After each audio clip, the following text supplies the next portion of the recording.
Olá, meu nome é Luiz Eduardo Zanotto, sou advogado especialista em Direito do Estado e agora vamos tratar de questões controversas sobre o pregão eletrônico. Sabemos que a modalidade licitatória pregão, positivada pela Lei 10.520 de 2002, estabeleceu duas formas de pregão: o pregão presencial e o pregão eletrônico, que é aquele realizado com o uso de tecnologia da informação. O pregão, como modalidade licitatória, revolucionou a administração pública ao subverter uma lógica nos processos de licitação.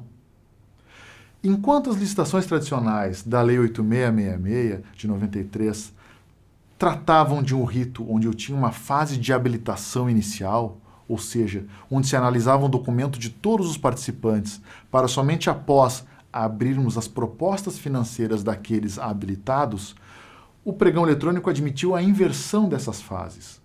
Isto é, primeiro se analisam as propostas de todos os participantes, para somente após verificarmos as condições de habilitação do detentor da melhor oferta.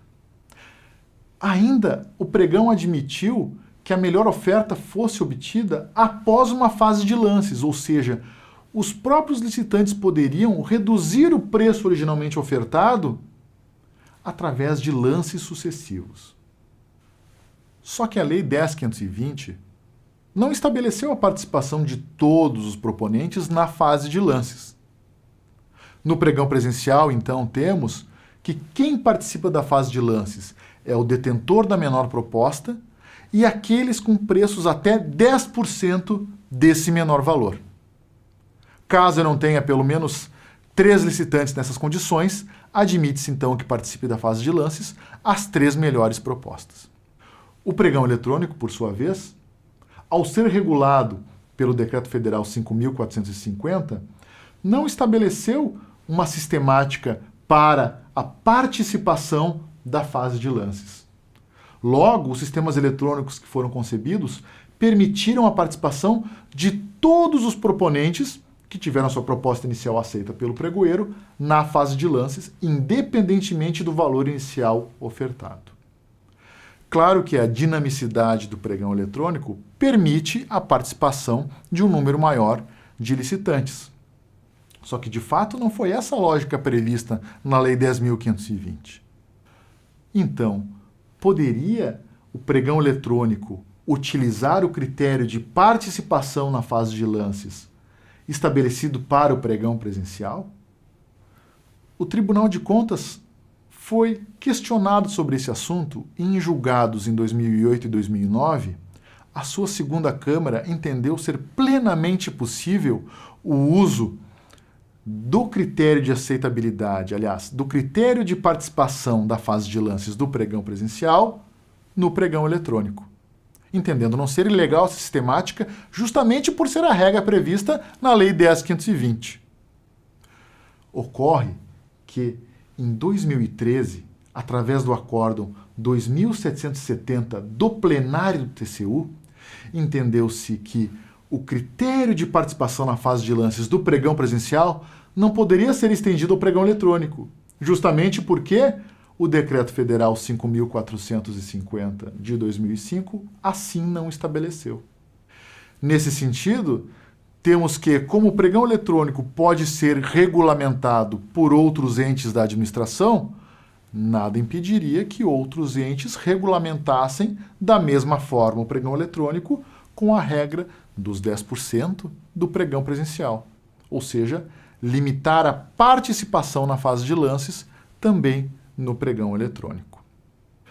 Considerando que no pregão eletrônico, então, todos participam da fase de lances e todos têm condição de dar preço, precisamos examinar como se dá o vencedor do pregão eletrônico.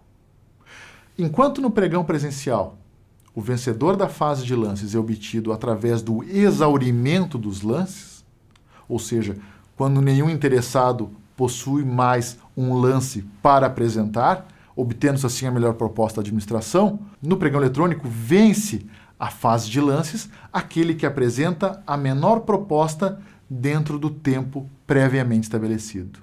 No pregão eletrônico, a fase de lance se dá por tempo, Um tempo inicial, estabelecido pelo pregoeiro e do conhecimento de todos, e um tempo aleatório, estabelecido pelo próprio sistema eletrônico, que pode variar de 1 a 30 minutos. Ou seja, a partir do início do tempo aleatório, não se sabe quando a disputa efetivamente terminará. A sistemática, então, do pregão eletrônico e o seu uso como preferencial por toda a administração fizeram com que os fornecedores se especializassem na participação do pregão eletrônico. Para tanto, utilizando-se, então, de ferramentas de tecnologia da informação para maximizar a sua competitividade.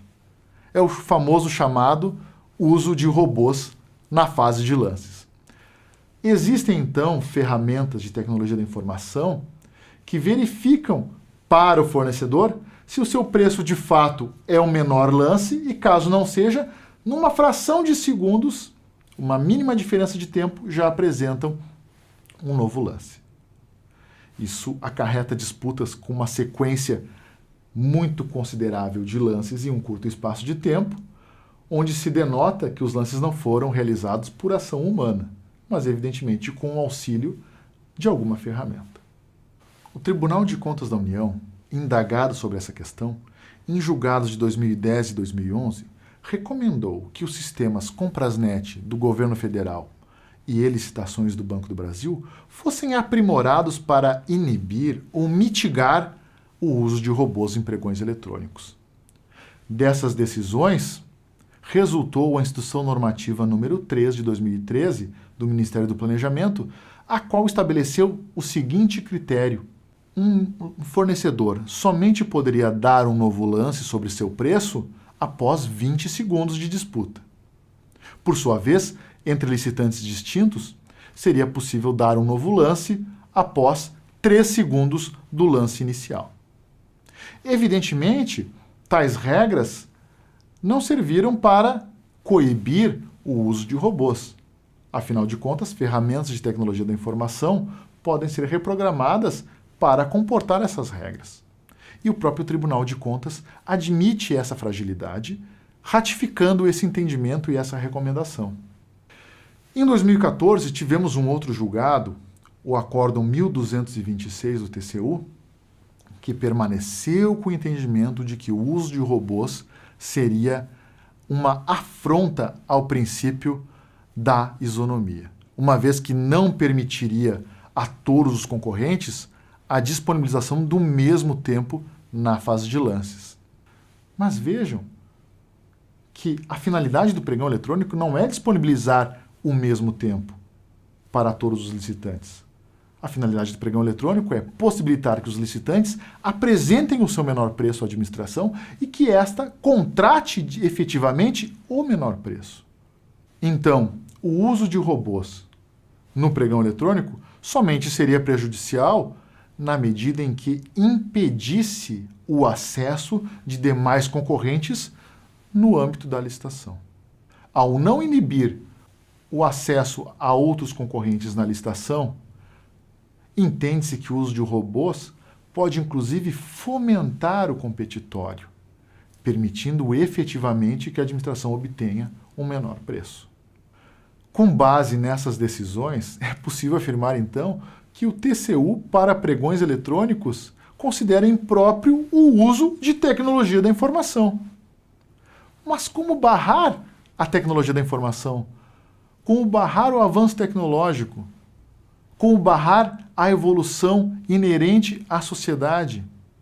Por decisões? Por leis? Por decretos? Lembremos que o pregão eletrônico, na sua concepção original, requeria que os documentos fossem enviados por fax. Atualmente, os sistemas eletrônicos já comportam o próprio upload de documentos. Sequer se falava, no ano de 2005, de certificação digital em larga escala. Aliás, a própria internet era um bem não disponível a todos os interessados. Muitos entes públicos e muitos fornecedores não tinham acesso a mínimas ferramentas de tecnologia da informação que lhes fossem capazes de propiciar a participação em licitações eletrônicas. O avanço tecnológico, portanto, permitiu à própria administração a obtenção de amplo leque de fornecedores. Não podemos esquecer que, dentre os princípios do pregão, também está o da economicidade e o da ampliação da competitividade. Ou seja, sempre que eu tenho uma tecnologia da informação, uma ferramenta capaz de ampliar a competitividade, ela deve ser incentivada pelo poder público e jamais inibida. Qual a solução, então, para essa problemática? Por enquanto, entende-se que a melhor alternativa foi aquela estabelecida pela Bolsa Eletrônica de Compras do Estado de São Paulo, o encerramento do pregão eletrônico através do tempo de prorrogação automática. Ou seja, sempre que tivermos lances, a disputa não se exaure, permitindo a outros interessados apresentarem também propostas vantajosas. Com isso, não vence aquele que deu o lance no momento oportuno, mas quem de fato conseguiu apresentar o melhor preço à administração. Vejam que, nessa solução, teríamos aí sim a ampliação do uso da competitividade e a utilização de robôs ou outras ferramentas de tecnologia da informação não seriam capazes de inviabilizar a participação de outros concorrentes. Não podemos esquecer, pessoal, que a economicidade e a competitividade também são princípios inerentes às contratações públicas. Será um prazer debater esses e outros assuntos com vocês. Espero vê-los em breve no Congresso Nacional de Pregoeiros. Muito obrigado pela atenção e até lá!